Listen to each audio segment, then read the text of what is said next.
Երբեմն քրիստոնյաները կարծում են, որ Աստված ամեն արարքի համար ներում է։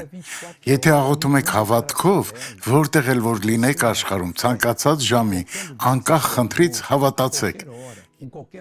Երեմիա 23:23 Միթե ես մոտիկից եմ Աստված, ասում է Տերը,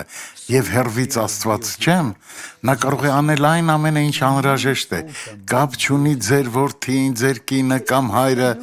ով էլ որ լինեն, որտեղ էլ որ լինեն աշխարհում, օրհնեցեք նրանց Հիսուսի անունով, հավատացեք, որ Աստված կուղարկի օրհնությունը,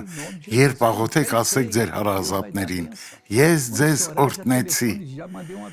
Հիմա եկեք դիտենք այս վկայությունը։ Անունդ ինչ է։ Զելիա, ես անվասայլակով էի։ Որքան ժամանակ էր անվասայլակով եք քույրիկ։ Վթարից կոտրվեց ազդոսկրս։ Կոտրեցիր ազդոսկրդ։ Այո, եւ այստեղ աշխատողը գիտի, որ ես։ Հիմա նա քայլում է, նա նույնիսկ նստում է բարեկամներս։ Սպասեք, նա գնում է։ Ինչու՞ չէ։ Ամեն ինչ հնարավոր է։ Քայլեք հիմա պարզապես, քայլեք նորմալ։ Աստված բուժում է ձեզ, ամեն օր դուք պետք է քայլեք, աղոթենք, Հայր, մենք օրհնում ենք նրանց, ովքեր մեզ մոտ են և հեռու, և ես սատանային հրամայում եմ հեռացնել ձեռքերը այս մարդկանցից, ես խոսում եմ Հիսուսի անունով, հեռացիր այս մարդու կյանքից։